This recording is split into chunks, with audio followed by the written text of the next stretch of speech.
Hello दोस्तों, आपका हमारे YouTube चैनल लॉ ओरिएंटेशन में हार्दिक स्वागत है। आज हम हमारे भारतीय संविधान 1950 के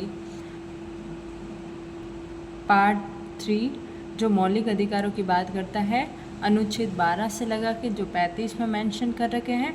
आज हम सबसे पहले उसका पहला आर्टिकल पढ़ेंगे, आर्टिकल 12 जो राज्य की बात करता है। इसमें राज्य की परिभाषा बताई गई है, जिसको 3 भागों में डिवाइड किया गया है। 3 भाग राज्य के अंतर्गत एक गवर्नमेंट आती है, सरकार, एक कंट्री, देश, और एक कलेक्शन ऑफ डिस्ट्रिक्ट मतलब जिलों का समूह। इसका अर्थ है भारत सरकार में केंद्र सरकार और संसद, प्रत्येक राज्य सरकार में राज्य सरकारें और विधान मंडल स्टेट लेजिस्लेटिव, और एक है स्थानीय प्राधिकरण जैसे नगर पालिका, जिला बोर्ड, पंचायत आदि। और इसका 4th पॉइंट है अन्य प्राधिकरण। अन्य प्राधिकरण में जो भारत के राज्य क्षेत्र है उसके भीतर या फिर भारत सरकार के नियंत्रण के अधीन सभी अन्य प्राधिकरण है, वो सभी इसमें इंक्लूड है। बस BCIP और NCERT इसका पार्ट नहीं माना जाता। इन चारों पॉइंट को मिला के हमारे राज्य की परिभाषा बताई गई है। आर्टिकल 12 जिसको हम एक बार बेयर एक्ट की लैंग्वेज से भी रीड आउट कर लेते हैं। आरा में परिभाषा दी है, इस भाग में जब तक कि संदर्भ से अन्यथा अपेक्षित न हो, राज्य के अंतर्गत भारत की सरकार और संसद तथा राज्यों में से प्रत्येक राज्य की सरकार और विधानमंडल तथा भारत के राज्य क्षेत्र के भीतर या फिर भारत सरकार के नियंत्रण के अधीन सभी स्थानीय और अन्य प्राधिकारी शामिल है। अब हम आगे वाला आर्टिकल है, आर्टिकल हमारा 13 जो मूल अधिकारों से असंगत या फिर उनका अल्पीकरण करने वाली विधियाँ, जो मौलिक अधिकारों से जो असंगत या फिर उनका हनन करने वाले कानून हैं उनकी बात करता है। इसमें पहला क्लॉज है 13 का, इस संविधान के प्रारंभ से ठीक पहले भारत के राज्य क्षेत्रों में प्रवृत्त सभी विधियाँ उस मात्रा तक शून्य होगी जिस तक वे इस भाग के उपबंधों से असंगत है। इसका मतलब है कि जो संविधान बनने से पहले अगर कोई लॉ बना है और या फिर ये लॉ आज के संविधान के नियमों का जो उल्लंघन करता है तो ये लॉ वॉइड माने जाएंगे। इसके आगे हम आर्टिकल 13 का क्लॉज 2 को रीड कर दें।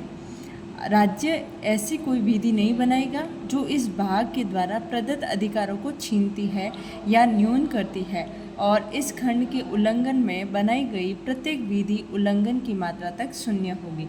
इसका मतलब है कि जो संविधान बनने के बाद में अगर कोई लॉ बनता है तो वो जो संविधान का उल्लंघन करता है तो वो लॉ वॉइड माना जाएगा। लेकिन मतलब इसका मतलब है कि जो बाद में जो लॉ बनता है और वो अपने संविधान का उल्लंघन कर रहा है तो वो बाद वाला लॉ अपना वॉइड माना जाएगा।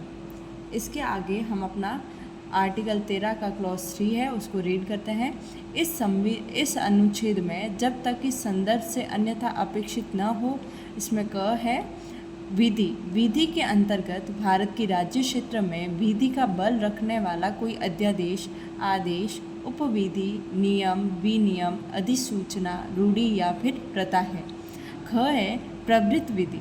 प्रवृत्त विधि के अंतर्गत राज्य क्षेत्र में किसी विधानमंडल या अन्य सक्षम प्राधिकारी के द्वारा इस संविधान के प्रारंभ से पहले पारित या फिर बनाई गई विधि है जो पहले ही निश्चित नहीं कर दी गई है, चाहे कोई भी ऐसी विधि या उसका कोई भाग उस समय पूर्णतया या विशिष्ट क्षेत्रों में प्रवर्तन में नहीं है।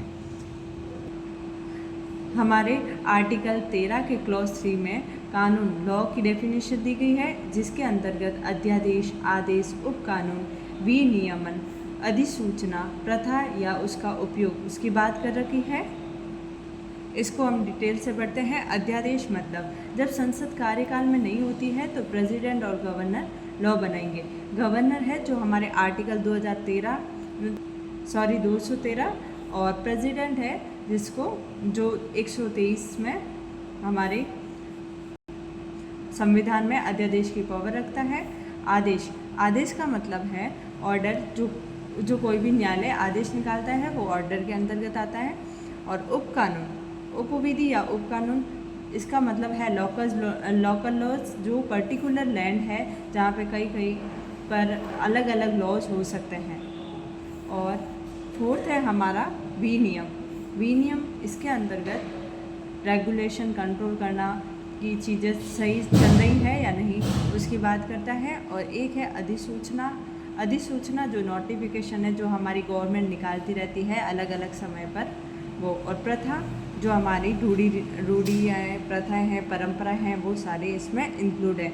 ये सभी हमारे डेफिनेशन ऑफ लॉ इसमें बताया गया है। आर्टिकल 13 का क्लॉज 4, इस अनुच्छेद की कोई बात अनुच्छेद 368 के अधीन किए गए इस संविधान के किसी संशोधन को लागू नहीं होगी। इसका मतलब है कि जो इसमें कोई भी अगर संशोधन हो जाता है तो वो हमारे भारतीय संविधान का आर्टिकल जो 368 है संशोधन की बात करता है, उसमें वह संशोधन नहीं माना जाएगा। मतलब इस संशोधन यहाँ पे कोई भी संशोधन होगा तो वो हमारे 368 में कोई प्रभाव नहीं डालेगी।